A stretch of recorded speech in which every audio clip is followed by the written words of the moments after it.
because my life sucks, I'm having to do this at home in the most awkward way you can possibly imagine. So good morning everybody, or good afternoon, or nobody cares. I certainly don't care. You'll see that my house is full of children, which is suboptimal. James has his nephew, cousin, the wife's nephew. Don't care about that either. But they're playing happily together, and I have a babysitter built in, so at least I get a little bit of more free time to myself to do, well, I was going to say to do things that I want to do, but actually all I'm doing is working, which really sucks. Don't become an adult, it's a trap. Trust me.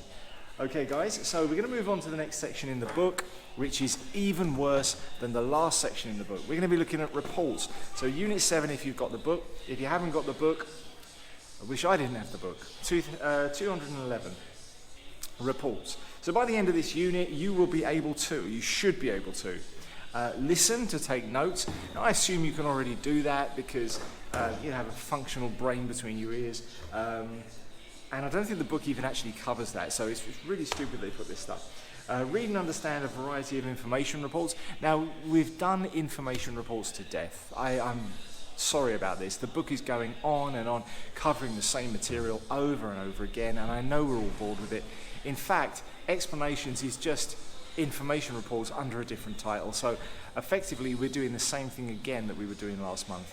And I can't skip it because there's very little left in the book.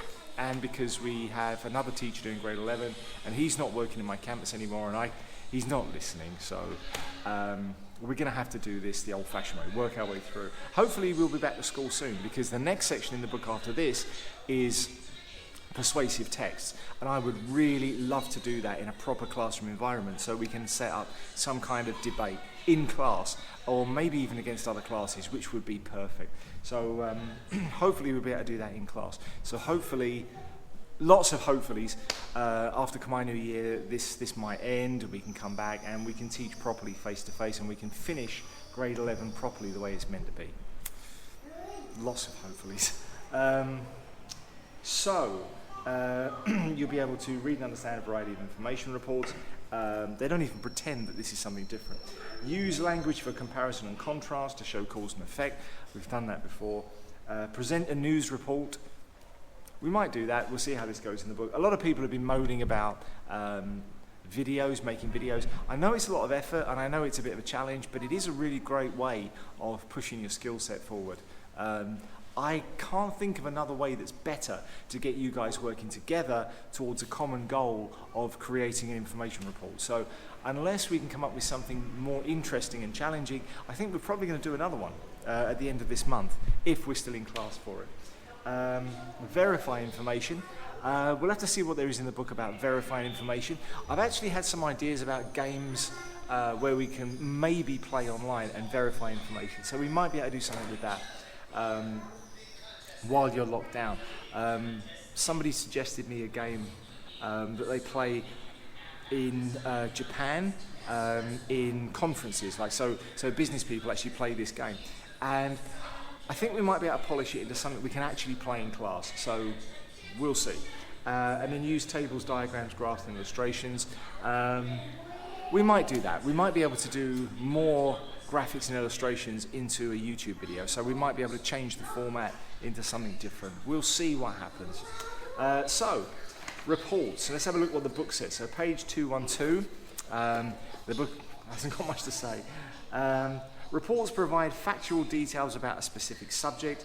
I think the key word there is factual details. The news is meant to be this kind of thing. It isn't, increasingly. The news is increased, especially in America. It's just garbage. And it actually worries me, some of your reports, especially our top 5 favourite movies, when one group went completely woke. And it worries me about how much of the nonsense from America is getting into your heads, and how easy it is to do it. For instance, a friend of mine in Japan sent me a video by an old comedian from England talking about how bad things are in Europe at the moment. And this was about a 3 or 4 year old video. And there's waves of immigrants coming into the country and into Europe who are forming the worst kind of gangs going around and attacking women and children in the worst way you can imagine. And Europeans aren't allowed to discuss it. They're not allowed to talk about it out of fear of being called a racist. And he was brutal in his condemnation of these fake refugees. And I thought to myself, wow, he's pretty racist. And then I thought, no, he's actually absolutely correct. He's absolutely being honest, he's quoting facts, and he's being absolutely reasonable. These people are not behaving reasonably. And it's conditioning, even myself. It's easy for conditioning to get into your head. And my friend said the same. He cringed at some of the things he was saying. It's a pretty strong opinion. And myself and my friend, Cole, Seth, we were both pretty liberal. When I left England, I was pretty liberal. I believed everybody was equal, everybody has equal opportunities, equal rights. As I've travelled, my opinions have changed. And as the liberal agenda has become more mainstreamed and the left-leaning politics have become sort of taken over in America, I've realised that what they're now calling liberals aren't liberal at all. It's a completely left-wing agenda. So you have to be careful that you don't buy into that, because if you do, it is designed to stop you from thinking reasonably. So be careful about that. Don't buy into the whole woke thing. It really is designed only to appeal to you under two circumstances, which we've discussed. Once you have had your morals removed, and once you've stopped thinking for yourself. Once those two things happen, you'll think woke. That's why at the moment woke isn't taken seriously. So don't buy into that. Be careful of the news. So reports should provide factual details about a specific subject. They should be absolutely fact-based. In a lot of countries, we have fact-checking, proper fact-checking, not the kind you get on Facebook where if anyone says anything they don't like, they pretend they're fact-checking it. We're talking about real fact-checking, like in Japan, where the news goes out, it's checked, and if there's anything wrong in it, those people are in trouble. They're penalised under law for saying things that aren't true. That doesn't happen in America, and it's stopped happening in Europe and England, which is quite worrying, because I came from a country that used to have the world's respect and is now becoming a little puppet of America and a joke. That's what happens when you lose your integrity and you buy into a political agenda instead of keeping an open and intelligent mind. Cost to your country. A report presents what is already known to exist or what has already happened. So it's a recount of other information, which means there's another unit here we've covered before. A report can be an account that is based on the research of a particular topic. Data are collected, data is collected, they couldn't even get that right, from various sources, and is then presented in a particular way according to the requirements of the report. I would argue with that. I have an issue with that. How can it be presented in a particular way if you're presenting facts? Facts have to be facts. They have to be presented in an honest, upfront and balanced way. I couldn't do a report on refugees without showing both sides of the argument, without showing the positive and the negative. That's where you know you're being conditioned and brainwashed if a report only has one side of the argument. Then you know it's propaganda and it isn't real news, it isn't really a report, and you shouldn't be taking it seriously. So the aim of a report is to inform, not persuade. We're going to look at persuasive text next month. The aim of these is to give you information, to give you a balanced set of facts so that you can make your own mind up. That's what we're supposed to be doing here. That's the point of this. We're not trying to persuade you to think the same as we are. Now, think about American news and how that's changed recently. Well, not recently. I mean, to me, it's fairly recent. To you, it's probably been coming a very long time. Now it's all opinion. It's absolutely opinion, and it's based on feelings.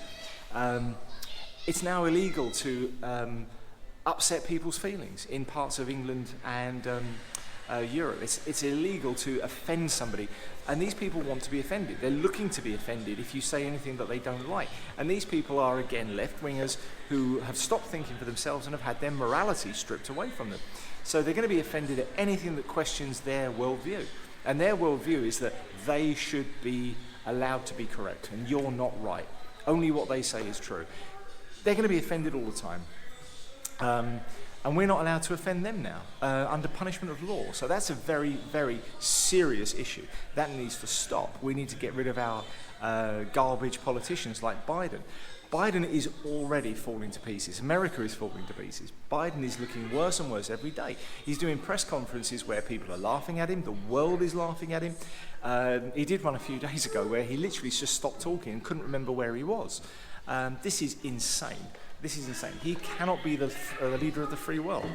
And this is what we've done. This is the trap we're walking into. Now, hopefully it'll change. We'll see. So the following examples of different types of reports. We've got news reports.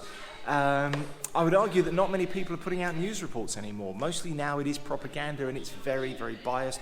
You have to be very, very careful of where you get your news from. You can't get your news these days from Google. You can't get it from Facebook. You can't get it from YouTube.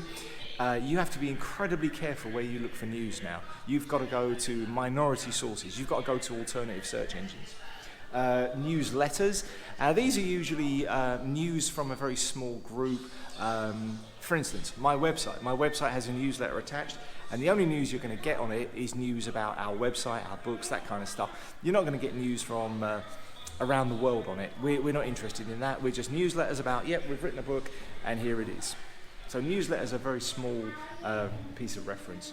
Reference books. Now these are the kind of books that are written fact-based and designed to educate. I've written some fact-based books about motorcycle journalism. They are not reference books because you don't learn anything from them except not to be like me, probably not even to buy a motorcycle. They're not reference books. Reference books are your books that you have at school, or more adult versions that maybe your teachers read to get their information from. He said, tongue in cheek. Parts of textbooks, well, there's references in here, not very good ones. Parts of science reports. Do we even have science anymore? Not looking like it these days. Mostly we have pseudoscience masquerading as science. Science is becoming a dogmatic religion. For instance, I was watching a site the other day about Neanderthals. Now, Neanderthals were always believed to be creatures that we evolved from, that I was always taught that black and white both had strong Neanderthal DNA, that we've picked up a lot of DNA from Denisovan and Neanderthal man. Now I found out that over a decade ago they found the remains of a Neanderthal, a young girl that was preserved so well that we could get DNA from it. And they mapped the DNA of the Neanderthal and found out, nope, we have nothing in common with them whatsoever. We are not related to Neanderthals. They're a separate species that died out around the same time as modern humans were rising. So, again, we're still teaching in schools that we evolved from Neanderthals, even though we didn't. As soon as a scientific discovery has been proven, it should become fact and mainstream, and it should be taught in schools as fact. We know evolution, it didn't follow that path now, so why are we still pretending to school kids that we did? This is very important, and we're not following that we're not following the scientific principle anymore. So, science, be very careful of it, and be very careful, because these days, if you want to know the truth, you've got to go looking for it yourself. You can't rely on anybody else to give it to you. Parts of social science reports, weather reports. I challenge every one of you to go out and find a fact-based weather report. They are the most unreliable piece of science ever. It's pretty reliable in this country. You know, this time of year, it's hot out. In my country, you can look out the window and you have no idea what's going to happen. The sky will be grey or slightly more grey or slightly less grey, and you have no idea if it's going to change to be more grey or less grey. It's awful. All we know in England is the weather's going to be crap. Police reports, don't even get me started on that. School reports, I'm sure all of you laughed when I said that. School reports, fact-based school reports, got 4. Fitness reports. I mean, we've just had our medicals at school for our visa extensions, and we didn't even have to turn up for them. So fitness reports, really? Performance reports. My last performance evaluation was done by the head of English, and then the other lockdown happened, and we never even got the results. So I don't even know if they are fact-based. And that was the first one I'd had in 4 years. Television documentaries. Birth notices. Birth notices, probably don't even know what they are. In local papers, we would normally put a birth notice just to warn people that someone's been born, in case they're related. I doubt you have that here because you don't really have newspapers, really. In England, we have a lot of paper. We're very into our papers, and we get local papers delivered free, and you just put free notices in them. That doesn't really happen here. So, and I think as social media is rising, that's gone. I do like that social media was never mentioned in any fact-based material, because of course it wouldn't be. But you've got to be extremely careful, because it's very, very difficult to find fact-based material these days. You've all seen things like Snopes fact-checking. They're garbage. They're garbage because they're there to obscure the true facts. The true facts. They're not there to help you work out what's really going on. They're there to divert you from what they don't want you to see. So you need to be very, very careful. So I think what we're going to focus on in this section is probably how to spot the truth from the garbage, how to find out for yourself the truth behind the facts. I think we'll give you a dig-in research project of something. Now, last time I did this, we did a cryptozoology thing. So we're going to look at cryptozoology now, because I think it's a fascinating subject, and it is something that ties in nicely with what I've just been talking about and what we're going to be talking about tomorrow from the book. We are going to do a comprehension from the book tomorrow. So I think we're going to do something probably related to cryptozoology. Now, cryptids and cryptozoology is all about animals and creatures that may or may not exist, that we don't have solid records of, or we don't have scientific acceptance of. So we're talking about anything from Bigfoot giant, 12-foot men giants. We're talking about chupacabras. We're talking about everything down to, even in England, there's a big cat. And it's probably about 3 or 4 times the size of a normal cat. So we're not talking about a huge monster. We're talking about a wild cat that we've never actually been able to find. They're supposed to be roaming the wild moors. We've got some big areas where they could be roaming, and lots of people have seen them. Lots of people have seen animals ripped apart by them, but we've never caught one, and we've never caught one on camera close enough to something for a size reference. But there's compelling evidence that these giant, well, I wouldn't say giant cats, these big cats are living and roaming free in England. Well, we've never found one. We've got the Loch Ness Monster, supposedly a sea creature that lives in Loch Ness. Now, I've been to Loch Ness. It's huge. The lake itself is huge. You could get the human race in it probably 5 or 6 times over. That's how big and how deep the lake is. So the possibility that there's something living down there, it's real. It's real. The possibility is high, but no one's ever managed to find it or find any real evidence that it exists. So again, you have to make your own mind up. So we'll probably do something on that where you can dig in and find your truth. I think that's something that in the current climate is probably going to be well worth doing. So I might come up with some different things. You can dig in and find the truth of it. So we'll build up over the course of this month towards you doing a research project, to you finding the answer to a long-running question, something that's never been answered. We had a great video last time from somebody who said the top 5 unexplained mysteries. Well, maybe we'll get you to explain a mystery. Maybe we'll rip one apart and try and come up with an actual answer for it. I honestly think that some of you are quite capable of doing that. So maybe that's the sort of thing that we'll be looking at. So, in the meantime now, I'm going to run a video about cryptozoology, about giants, because that leads nicely from where we are to where we're going to be tomorrow. We're going to be looking at the Yeti. Those of you that have the book, that's what we're going to be covering. So we're going to look at this video now. Now, I didn't make it. It's made by a professional YouTuber, by an existing YouTuber. And then there's going to be a very brief 5-question quiz afterwards to make sure you're paying attention. And that's all we're going to be doing today. Tomorrow, we're going to do a comprehension exercise from the book where I'll read it to you, and then we'll do the questions. Okay, so watch the video, pay attention, and then there'll be a quiz afterwards to make sure that you weren't asleep.